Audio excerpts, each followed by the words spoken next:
하다 못 뜨게 생겼으니까 이제 하여튼 저를 괴롭힐 수 있는 일이 뭐겠습니까? 예물 정확하게 못 올리는 거잖아요. 제가 아까 오기 전에 기도해 주세요. 빨리 내가 머리에다 손을 얹겠습니다. 그래서 그냥 엄청 쫓았잖아요. 그 사람 아픈 것이 나한테 왔나 봐. 갑자기 내가 교회로 올려니까 그냥 혈압이 확 떨어지면서요. 여러분, 모든 것은 영적인 거예요. 무척 쫓았거든요. 여러분, 참 답답한 일이지만 영적인 거기 때문에 이걸 어떻게 말해주고 싶은데 이건 보여줄 수가 없는 일이잖아. 그죠? 그런데 제가 그랬어요. 5월 30일 딱 1년 됐구나. 한 주에 10,000불 이상이에요. 어떤 주에는 26,700불을 보냈어요. 학비까지. 신학생들 학비까지요. 못 보내면 10,000불 보냈어요. 10,000불 이상씩 보냈습니다. 쭉쭉쭉쭉 보냈어요. 누구였을까요? 하나님이시죠. 그럼 우리는 뭐 했어요? 심부름하는 천국 창고직이었죠. 앞으로도 하나님이 아시죠. 그래서 제가 자신 있게 말하잖아요. 무슨 일이 어떻게 일어나는가 좀 보라고. 제가 사실 천옥순 권사님 건강 때문에 굉장히 걱정을 했거든요. 주일날 밤에 여기서 기도할 때 무슨 일이 일어났어요. 예수님이 직접 오셔서 저 손을 잡았잖아요. 하나님 살아계세요. 제가 왜 그러냐면 청원사님 지금 가셔도 상관 많습니다. 근데 저분 할 일 하고 가야 돼요.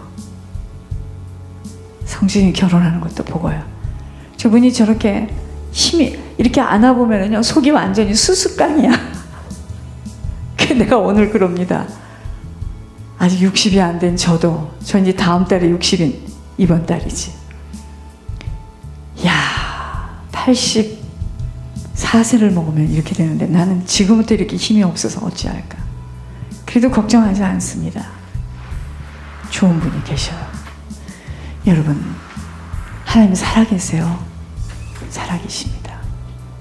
예수님 잘 믿고 예수님 잘 섬기는 게 최고의 부자야. 오늘 주님이 그러셨어요.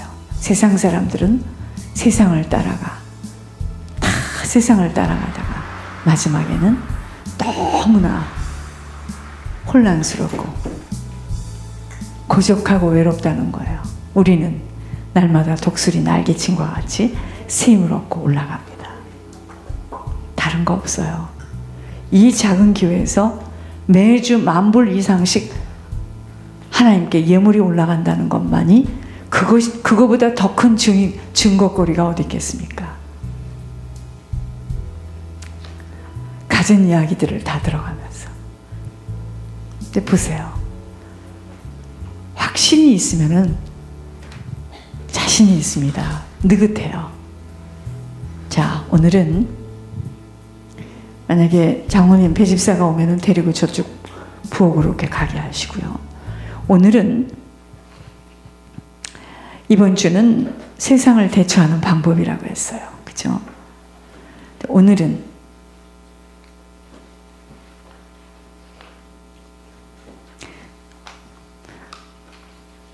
스바냐를 보겠습니다. 스바냐. 스바냐는 구약에 있어요. 스바냐 1장 12절에서 18절까지입니다. 스바냐 1장 12절에서 18절까지입니다. 그때 내가 예루살렘에서 찌꺼기같이 가라앉아서 마음속에 스스로 이르기를 여호와께서는 복도 내리지 아니하시며 화도 내리지 아니하시리라 하는 자를 등불로 두루 찾아 벌하리니 그들의 재물이 노략되며 그들의 집이 황폐할 것이라. 그들이 집을 건축하나 거기에 살지 못하며 포도원을 가꾸나 그 포도주를 마시지 못하리라. 여호와의 큰 날이 가깝도다. 가깝고도 빠르도다. 여호와의 날이 소리로다. 용사가 거기서 심히 슬피 우는도다. 그날은 분노의 날이요 환난과 고통의 날이요 황폐와 패망의 날이요 캄캄하고 어두운 날이요 구름과 흑암의 날이요 나팔을 불어 경고하며 견고한 성읍들을 치며 높은 망대를 치는 날이로다. 내가 사람들에게 고난을 내려 맹인같이 행하게 하리니 이는 그들이 나 여호와께 범죄하였음이라. 또 그들의 피는 쏟아져서 티끌같이 되며 그들의 살은 분토같이 될지라. 그들의 은과 금이 여호와의 분노의 날에 능히 그들을 건지지 못할 것이며 이 온 땅이 여호와의 질투의 불에 삼켜지리니 이는 여호와가 이 땅 모든 주민을 멸절하되 놀랍게 멸절할 것임이라. 오늘은 하나님께서 스바냐 말씀을 통해서 지금의 내 모습은 어떤 모습인가 라는 말씀을 주셨습니다. 지금의 모습은 내가 지금 어떤 사람인가, 어떤 모습인가. 여러분, 그리스도인은요 강하고 분명해야 합니다. 주님이 우리를 진멸을 요구하실 때에도 분명하게 순종할 수 있어야 참다운 천국 백성으로 하나님 나라에 들어갈 수 있는 자만이 아닌 아버지가 인정하는 자로 서게 됩니다.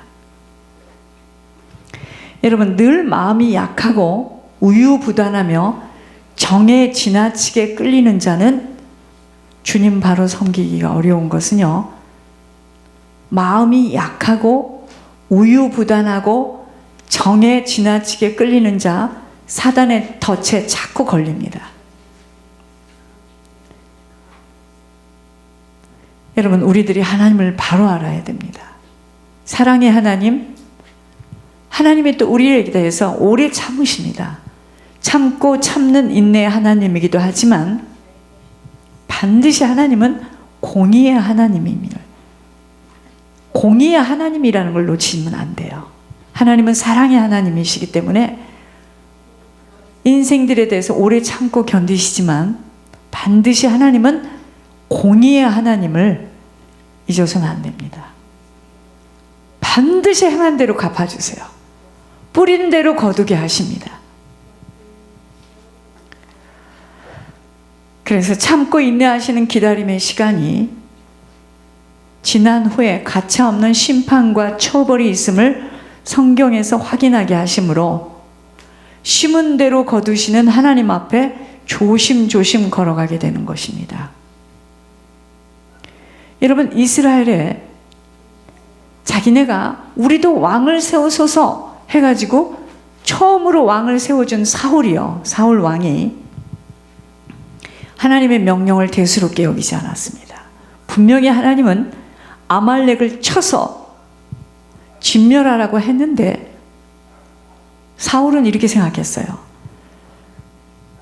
그냥 지나쳐서 파하면 되지 무슨 또 진멸이냐, 너무 심하다. 그러다 어찌 됐습니까? 사울이 아말렉에게 먹혔죠. 여러분, 소돔과 고모라 이야기 아시죠? 멸망 직전에 천사의 인도를 받은 롯이 그의 사위들에게 경고했습니다. 그의 사위들이 웃었어요. 농담으로 여겼습니다. 멸망이라니 그럴 리가 있겠나. 지금 그렇잖아요. 이렇게 좋은 세상에 무슨 예수 믿으면 천국 가고 교회 가면 천국 가는 거지 무슨 천국 가는 게 그렇게 어려워 이러잖아요. 지금 태양은 어제도 떴고 그제도 떴고 그제도 떴었고 저 산과 들은 옛날부터 지금까지 전혀 변함이 없는데 무슨 멸망이 와. 멸망이 오기는. 롯의 사위들이요 대수롭지 여기지 않았으므로 결국에는 어떻게 됐습니까? 비참한 최후를 마치고야 맙니다. 하나님은요 죄에 대해서 철저하게 심판하시는 분이심을 본문에서 바로 깨달아야 합니다. 선민이라고 할지라도 하나님 앞에서는 티끌만한 죄라도 용납되지 않음을 보여주고 있어요. 여러분, 사람들이 왜 죽어요? 육신이 쇠해서 죽죠. 사람이 한 번 태어나서 죽는 것은 정한이 지니라. 여러분, 죽고 나면은 자기 영혼의 고향을 가는데 왜 사람이 죽어요? 죄 때문에 죽어요. 원래는 사람이 죽지 않고 주님과 함께 영원히 살도록 만들어졌는데 죄를 지은 후부터 우리 인생은 죽어야만 되는 거예요. 에스겔 14장 3절 4절에 인자야, 이 사람들이 자기 우상을 마음에 들이며 죄악의 걸림돌을 자기 앞에 두었으니 그들이 내게 묻기를 내가 조금인들 용납하랴. 그런즉 너는 그들에게 말하여 이르되 나 주 여호와가 말하노라. 이스라엘 족속 중에 그 우상을 마음에 들이며 죄악의 걸림돌을 자기 앞에 두고 선지자에게로 가는 모든 자에게 나 여호와가 그 우상의 수유대로 보응하리니. 성경의 역사는요, 이 사실을 노아 홍수를 통해 생생하게 증거해 주고 있습니다. 노아 홍수 때는 하나님이 인생을 지었음을, 사람을 지었음을 한탄하시고 물로 깨끗이 씻어냈는데, 그때 당시에는, 노아 때는요, 비가 내리는 것이 무엇인지를 몰라. 비가 경상도 말로 억수같이 내리는 걸 본 일이 없는 거예요, 그들이요. 그러니까 앞으로 40일 주야로 비가 내린다 할 때 웃은 거예요, 전부 다. 여러분, 앞으로는요, 불이에요, 불. 우리가 산불이 나는 건 보았지만 이 불이 온 세상을 덮치는 건 본 적이 있습니까? 없어요. 그래서 불심판하겠다면 웃어요, 지금 사람들이요.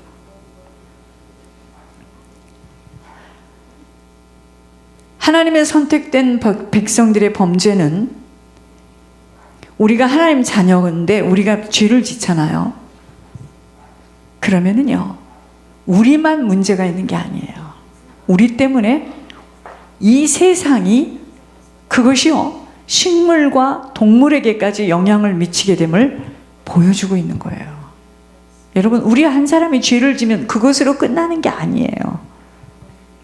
본문의 유다의 우상 숭배로 그들뿐만이 아니라 피조 세계 전체가 하나님의 저주를 받는 결과를 초래한다는 것으로, 결국은요, 주님 재림시에 오셔서 뭐 하시겠습니까? 상급받을 자는 상급받고 심판받을 자는 심판을 받고 하겠죠. 예수 그리스도의 재림에 의해서 성취됩니다. 누가복음 17장 29절 30절에 롯이 소돔에서 나가던 날에 하늘로부터 불과 유황이 비오듯 하여 그들을 멸망시켰느니라. 인자가 나타나는 날에도 이러하리라. 여러분, 오늘 우리가 스바냐 이 본문을 통해서 깨달아야 될 것이 뭐냐? 죄는요, 전 세계로부터 개인에 이르기까지 드러나요. 숨길 수가 없다는 거야. 죄는 숨길 수가 없어요. 두 번째, 이 세상에 세상 신도 있고 무슨 신도 있고 무슨 신도 있겠지만 유일한 신은 오직 하나님 한 분이십니다. 하나님이 하신 말씀을 왜곡하지 않고 신앙의 본질이 무엇인지를 바로 알아 혼합주의로 신앙의 지조를 이뤄서는 아니래요. 그 두 가지를 이야기하시는 건데, 마태복음 6장 24절에 한 사람이 두 주인을 섬기지 못한다고 했습니다.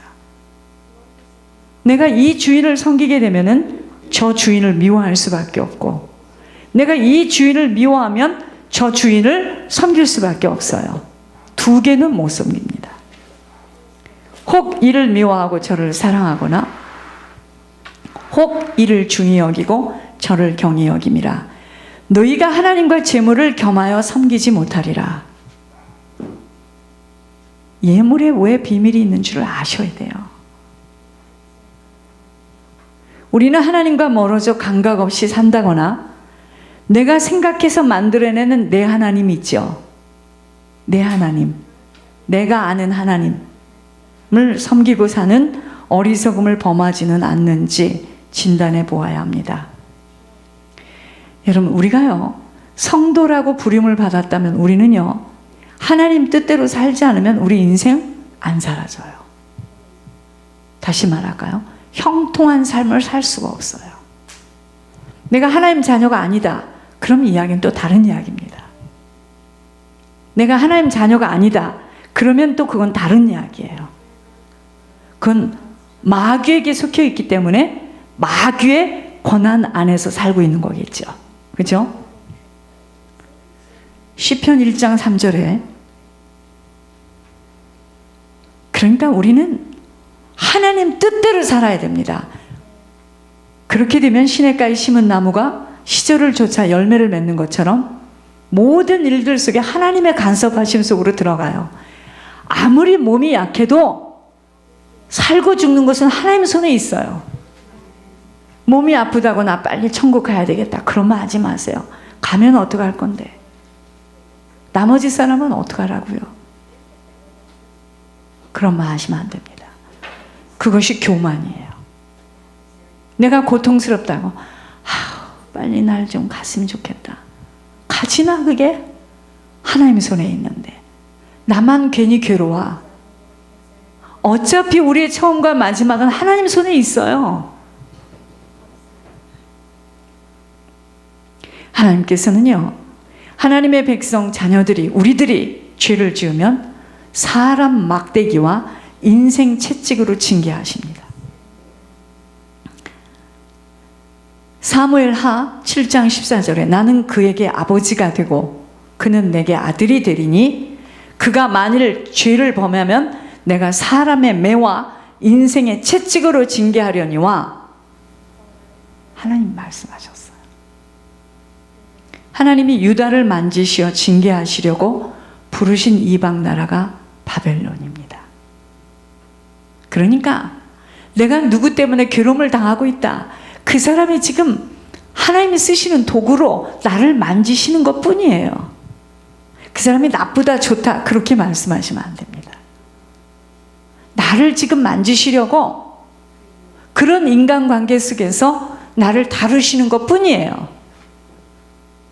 나이 드신 분들이요, 주님 나라에 갈 때 막 고통을 겪는 거 하나님께서 그에게 심은 대로 지금 죄의 보응을 치르게 하시는 거예요. 그거에 대해서 손대지 마시기 바랍니다. 오늘 하나님께서 말씀을 받는데 막 나에게 비추시더라고요. 하나님이 하시는 일에 손대지 마세요. 다칩니다. 그게 우리로는 돕는 거잖아요. 인간의 관계 속에서 하시면 안 됩니다. 그 사람이 어려움을 겪어도 마지막 가는 길에 고통을 겪으면서 회개해야지만 하나님 나라에 갈 때 이건 영적인 일입니다. 자꾸 회개할 수 있는 일을 막잖아요. 여러분, 사람은요, 고통이 와야 목소리가 벌써 나긋나긋해져요. 내가 오늘 오기 전에 누구 전화를 받았는데 목소리가 나긋나긋해서 아프거든. 어쩔 수가 없습니다. 사람은 좀 이게 육신이 힘들어지고 어려워지면 벌써 목소리가 공손해져요. 첫째, 기운이 없어서 말을 힘을 못 냅니다. 하나님이 손대는 일에 내가 그걸 돕겠다고 그를 만지면 나까지도 화를 당합니다. 가만히 놔두세요.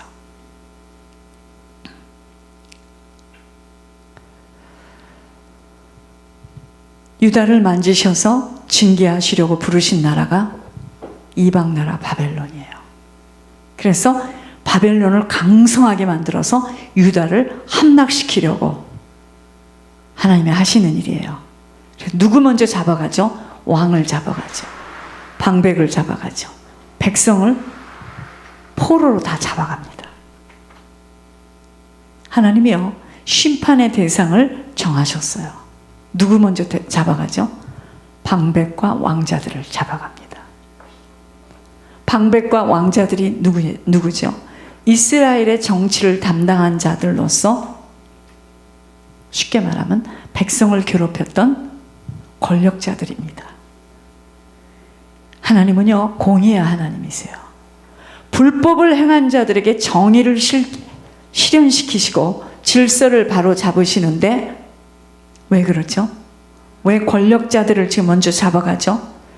모든 권세는 하나님께로부터 왔어요. 로마서 13장 1절에 각 사람은 위에 있는 권세들에게 복종하라. 권세는 하나님으로부터 나지 않음이 없나니 모든 권세는 다 하나님께서 정하신 바라. 그러므로 권력을 남용해서 자기 멋대로 행동할 때 문책을 당하게 되는 거예요. 지금 우리 눈앞에 보인 대한민국. 두 번째, 첫 번째 하나님께서 심판의 대상은 왕과 방백과 백성들을 포로로 잡아가고, 두 번째는요, 헛된 우상을 섬기고 종교를 신용하는 자들입니다. 그래서 권모술수로 돈을 모아서 불의한 곳에 쓰면서 백성들을 탈취한 자들로 하나님은 이들에게 단호한 징계를 내리시는 거예요. 지금 우리들의 고국에서 일어나는 그 모든 일들도 하나님의 허락하심 속에서 하나님이 하시는 일들이에요. 하나님이 하시는 일들입니다. 여러분, 가려질 것 같았죠? 숨겨질 것 같았죠? 하나님의 때가 되니 다 드러나게 되고, 세워진 분들도, 지금 세워진 분들도 정신을 바짝 차리지 않으면 또 높아지는 자세로 처음 가졌던 생각에 변심을 갖게 된다면 아버지의 징계를 또 받게 되어 있습니다.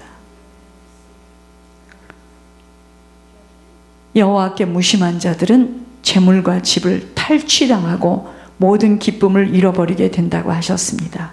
스바냐가 여호와의 날에 예루살렘이 외적의 침입을 받아 생활 근거가 송두리째 상실됨을 말합니다. 이사야 42장 22절에 이 백성이 도둑 맞으며 탈취를 당하며 다 굴 속에 잡히며 옥에 갇히도다. 노략을 당하되